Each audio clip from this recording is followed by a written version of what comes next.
Bonsoir. La performance, elle se définit comme une réussite dans un domaine quelconque ou l'accomplissement d'une tâche difficile. Dans le domaine du sport, la performance, c'est d'abord la victoire contre soi-même ou contre un adversaire, ou bien la réussite à progresser.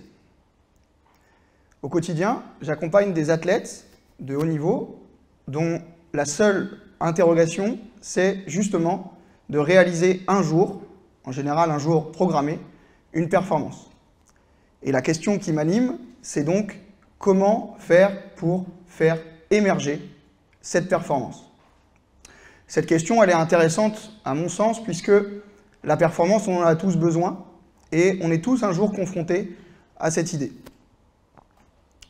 Le tableau que vous allez voir apparaître, il fait écho à deux performances majeures du sport. La première, c'est la victoire de Florent Manodou sur 50 mètres nage libre à Londres en 2012, qui lui permet de devenir champion olympique. Et la deuxième, c'est le 100 mètres d'Usain Bolt, qui lui permet d'établir le record du monde. Ce tableau décrit objectivement comment ils s'y sont pris pour réaliser ces performances. L'objectif de ces analyses, c'est de tirer des outils scientifiques permettant de reproduire le plus fidèlement du monde une performance. Ce que cherchent à travers ça les scientifiques du sport, c'est la recette qui permet d'atteindre la réussite. Ce type de tableau, ou ce type de données, on le retrouve dans tous les sports, avec des données de puissance, des données de fréquence cardiaque, mais toutes sont tirées d'un même modèle de la performance, qui est un modèle systémique, un modèle qui considère que la réussite, c'est une combinaison de plusieurs facteurs, et que pour faire émerger cette réussite, il faut essayer d'améliorer chacun de ces facteurs. Ce modèle systémique, on pourrait le comparer à un robot qui, pour devenir plus performant, devrait voir chacun de ses composants améliorés. Pour un entraîneur, ces différents composants, ce sont en fait les différentes qualités qui font un être humain, la force, la vitesse, l'endurance, les aspects énergétiques, les aspects biomécaniques. En tant qu'entraîneur, il a bien fallu que je me confronte à ce modèle, qui est celui qu'on m'a enseigné, et comme je suis un peu compétiteur, j'ai voulu essayer de devenir meilleur, et pour cela, j'ai étudié chacun de ces systèmes. Je les ai étudiés de manière relativement autodidacte, en lisant, en allant sur Internet, en me formant. J'ai été jusqu'à passer un master entraînement en validation des acquis de l'expérience, afin de me convaincre que j'avais atteint un niveau d'expertise suffisant dans ces différents domaines. Et je me suis rendu compte que plus je comprenais le fonctionnement de ces systèmes, que j'avais beau creuser, il me manquait toujours quelque chose. Ce quelque chose, peut-être que vous l'avez perçu quand j'ai comparé le modèle de la performance à un robot. En effet, ce qu'il manque dans ce modèle, c'est l'être humain, c'est l'individu. Parce que moi, chaque jour, j'étais confronté à des sportifs qui étaient des personnes. Je n'étais pas confronté à des robots que je devais améliorer. L'autre point, c'est que lorsque je regarde une performance sportive, lorsque l'on regarde une performance sportive, on ne s'interroge pas sur le nombre de foulées qui ont été réalisées ou sur la fréquence, mais on est attentif plutôt à l'aisance que dégage le sportif, au sentiment de maîtrise totale, à l'impression de facilité que ça dégage. J'ai fini par comprendre ce qui me gênait. Ce qui me gênait, c'est que toutes les observations que l'on fait, tout ce qui permet de produire les sciences du sport, est réalisé à partir du résultat, à partir de ce qui a été réalisé par le sportif, de quelque chose que l'on peut regarder. Mais ce résultat, il ne dit absolument rien du processus. Le processus, c'est ce qui a permis d'atteindre le résultat, c'est ce qui s'est passé avant. Pour comprendre ces trois choses-là, j'ai été éclairé par trois auteurs qui ne sont pas venus du monde du sport. Le premier auteur, celui que vous voyez en haut à droite, a décrit ce qu'on appelle la contingence. La contingence, c'est le fait qu'une situation de compétition, c'est une situation qui est toujours unique, qui est toujours différente. Ce qui veut dire que le sportif, lorsqu'il réalise une performance, il effectue un acte de création. Il s'adapte. Il n'est pas en train d'appliquer une recette, il est en train de construire à chaque instant sa performance au regard des contraintes auxquelles il est exposé.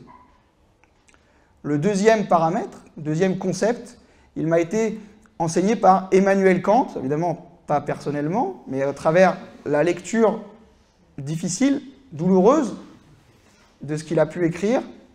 Emmanuel Kant, il a expliqué la théorie de la connaissance. La théorie de la connaissance, elle nous dit qu'il est impossible de connaître un objet ou un phénomène sans y avoir été confronté. C'est-à-dire que je ne peux pas raisonner, je ne peux pas comprendre quelque chose sans en faire une expérience sensorielle, sans le percevoir. Et la deuxième chose qui va avec, c'est que le problème, c'est que cette perception, elle est personnelle. Donc si je ramène ça dans mon monde du sport, ça veut dire qu'un athlète perçoit forcément la situation de compétition à sa manière, et que cette manière de la percevoir, moi, en tant qu'entraîneur, je n'y ai pas accès. Ça veut dire que je dois expliquer quelque chose à quelqu'un sans savoir ce que c'est.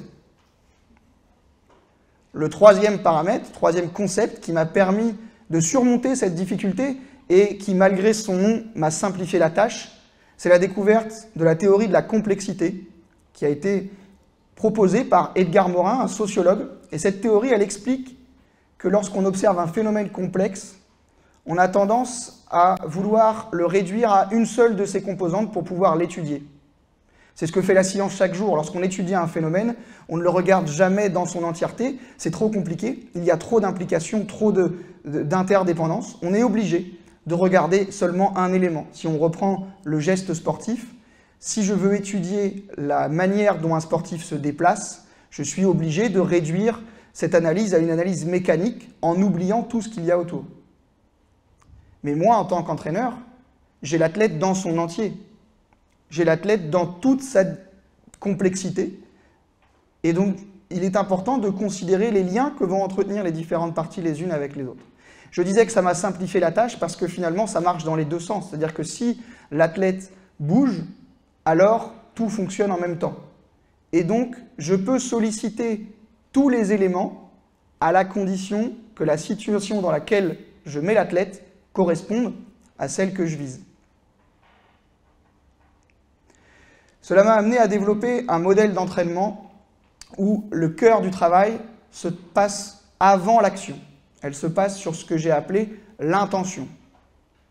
L'intention, dans le schéma que vous voyez apparaître, c'est quelque chose qui se situe en amont. C'est quelque chose qui se situe avant l'action du sportif. Et l'action, c'est ce qui va entraîner le résultat. J'ai une action sur un environnement donné qui a pour conséquence un résultat. Plutôt que de m'intéresser à l'action, à demander à l'athlète de reproduire des modalités, je vais m'intéresser à ce qui se passe avant.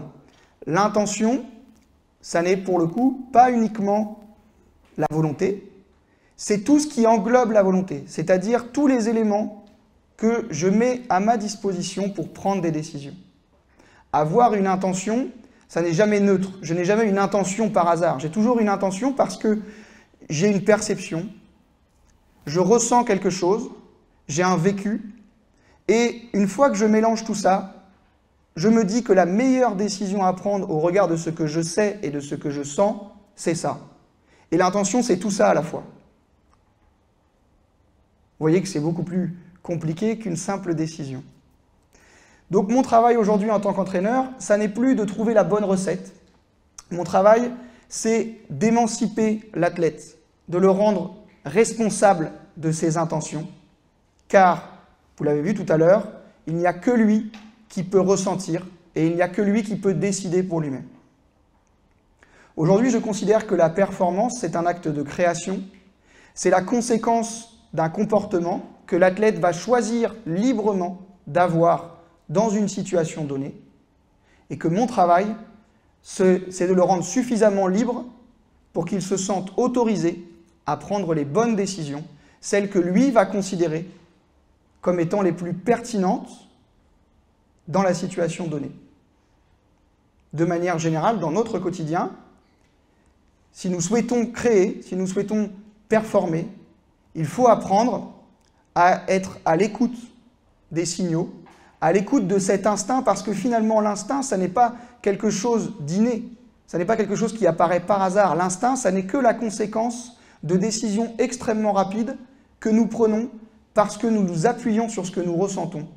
parce que nous nous appuyons sur nos expériences et que nous sommes capables de faire le lien entre ces différentes choses. Je vous remercie.